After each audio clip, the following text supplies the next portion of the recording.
Hello दोस्तों, स्वागत है आपका मेरे एक और नए ब्लॉग में। दोस्तों, आज हम एक ऐसी जगह पे आए हैं जहाँ का पानी कभी सूखता नहीं है और जिसकी कहानी सदियों पुरानी है। दोस्तों, ये बिलासपुर ज़िले का एक गुप्त खजाना है जिसे दुनिया रुक्मणी कुंड के नाम से जानती है। दोस्तों, अभी हम जा रहे हैं रुक्मणी कुंड के पास, वहाँ पे चल के आपको दिखाते हैं किस तरह से वहाँ पे आप दर्शन कर सकते हैं माता रुक्मणी के, और इसके पीछे का इतिहास भी मैं आपको बताना चाहता हूँ। तो पहले आपको चलिए रुक्मणी कुंड लेके चलते हैं और साथ साथ में आपको यहाँ का इतिहास भी बताते हैं। दोस्तों, सदियों पुरानी लोक कथाओं के अनुसार बिलासपुर का यह क्षेत्र, विशेषकर बरसंड और औहर के आसपास का इलाका, पानी की भयंकर कमी से जूझ रहा था। चारों तरफ सूखा पड़ा था, फसलें बर्बाद हो रही थी और लोग व पशु पक्षी प्यास से मर रहे थे। राजा ने पानी की खोज में कई जगह कुएं और बावड़ियां खुदवाईं, लेकिन हर कोशिश नाकाम रही। जमीन से पानी की एक भी बूंद नहीं निकली। इसी संकट के बीच वहां के राजा राजपूत शासक को एक रात सपना आया। सपने में एक दैवीय आवाज, जो कि लोक मान्यताओं के अनुसार नाग देवता ने कहा कि इस सूखी धरती से पानी तभी निकलेगा जब राज परिवार के किसी सदस्य की बलि दी जाएगी। सपने में राजा को अपने बेटे या अपनी बहू में से किसी एक की बलि देने को कहा गया। राजा इस सपने के बाद गहरे सदमे और चिंता में डूब गए। वह अपने बेटे की बलि देने की बात सोच भी नहीं सकते थे। उस समय राजा की नवविवाहित बहू, जिनका नाम रुक्मणी था, वह अपने मायके तारेड़ गांव गई हुई थी। जब उन्हें इस संकट और राजा के असमंजस के बारे में पता चला तो उन्होंने एक साहसी और निस्वार्थ निर्णय लिया।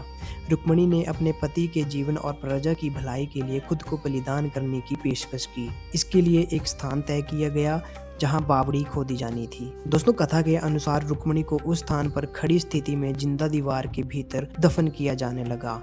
जैसे जैसे उनके चारों तरफ दीवार ऊंची उठती गई, रुक्मणी भगवान से प्रार्थना करती रही कि उनका यह बलिदान व्यर्थ ना जाए और प्रजा को पानी मिल जाए। जैसे ही चिनाई पूरी हुई, सूखी चट्टानों को चीरते हुए पानी की तेज धाराएं फूट पड़ी और इस तरह इस पवित्र कुंड का निर्माण हुआ। और दोस्तों, इस पानी के कुंड से जुड़ी एक बेहद हैरान कर देने वाली बात मैं आपको बताता हूँ। कई बार मैंने खुद भी अपनी आंखों से इस पानी में सांप को तैरते हुए देखा है। यहाँ के स्थानीय लोग और बुजुर्ग बताते हैं कि यहाँ जो सांप दिखाई देता है वो कोई आम सांप नहीं, बल्कि उसे माता रुक्मणी का ही बच्चा माना जाता है। वो किसी को नुकसान नहीं पहुँचाता, बस आता है और पानी में ओझल हो जाता है। यह आस्था है या कोई दैवीय चमत्कार, यह तो माँ ही जाने। रुक्मणी कुंड की पथरीली दीवारों से आज भी एक विशेष प्रकार की लंबी हरी घास लटकती है। स्थानीय लोग इसे माता रुक्मणी के बाल मानते हैं। आज भी श्रद्धालु, विशेषकर महिलाएं, माता रुक्मणी को श्रद्धांजलि देने और मन्नत मांगने के लिए इस घास में चूड़ियां और रंग बिरंगे रिबन बांधती हैं। ऐसी भी मान्यता है कि इस रुक्मणी कुंड के पानी में दैवीय और चमत्कारी गुण हैं और इस कुंड में स्नान करने से आपकी त्वचा और चर्म रोग जैसी समस्याओं से भी आपको काफ़ी लाभ मिलता है। जैसे ही आप रुक्मणी कुंड के पास पहुंचेंगे, सबसे पहले आपको दर्शन होंगे संकट मोचन हनुमान जी के। जी हाँ, यहाँ बजरंगबली का एक सुंदर सा मंदिर बनाया गया है और इस मंदिर के ठीक पास में देखिए, ये पानी का एक स्रोत भी है। इस मीठे पानी को पीने के बाद जब आप थोड़ा आगे बढ़ेंगे तो सामने आता है मुख्य मंदिर, माता रुक्मणी का मंदिर। वैसे आपको बता दूं कि पहले यहाँ सिर्फ माता रुक्मणी का ही मंदिर हुआ करता था, लेकिन अब समय के साथ यहाँ हनुमान जी का मंदिर भी बन गया है। यहाँ आकर सिर अपने आप ही झुक जाता है। माता के दर्शन करके जैसे ही आप थोड़ा सा आगे बढ़ते हैं, यहाँ हाल ही में एक पवित्र शिवलिंग की भी स्थापना की गई है। ठीक यहीं पास में शनिदेव जी की एक छोटी सी बेहद प्यारी सी मूर्ति स्थापित की गई है। यानी अब इस एक ही पवित्र परिसर में आपको माता रुक्मणी, हनुमान जी, महादेव और शनिदेव जी सबके दर्शन एक साथ मिल जाते हैं। दोस्तों, माता रुक्मणी का मायका पास में ही तरेड़ गांव में था। अपनी बेटी के इस महान बलिदान के प्रति सम्मान और गहरे शोक को दर्शाने के लिए आज भी एक बेहद कड़क परंपरा का पालन किया जाता है। तरेड़ गांव के लोग आज भी रुक्मणी कुंड के पानी को न तो पीते हैं, न ही इसमें स्नान करते हैं।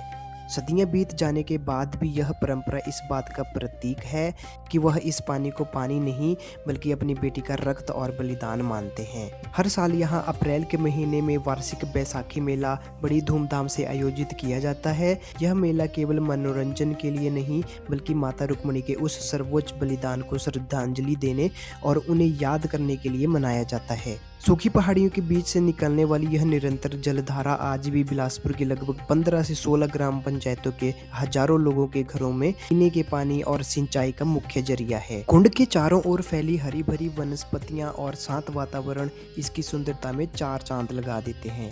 यहाँ आकर ऐसा प्रतीत होता है मानो प्रकृति स्वयं इस पावन स्थल की पहरेदारी कर रही हो। इस कुंड के जल में एक अनोखी चमक और पवित्रता नजर आती है।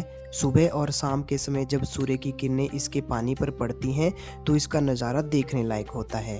अगर आप भी इस अलौकिक सुंदरता और शांति का अनुभव करना चाहते हैं तो यहाँ आना बेहद आसान है। यह खूबसूरत रुक्मणी कुंड बिलासपुर से मात्र 8 से 10 किलोमीटर की दूरी पर स्थित है। प्रकृति की गोद में बसा यह पवित्र स्थल बिलासपुर जिले के सलासी गांव में स्थित है।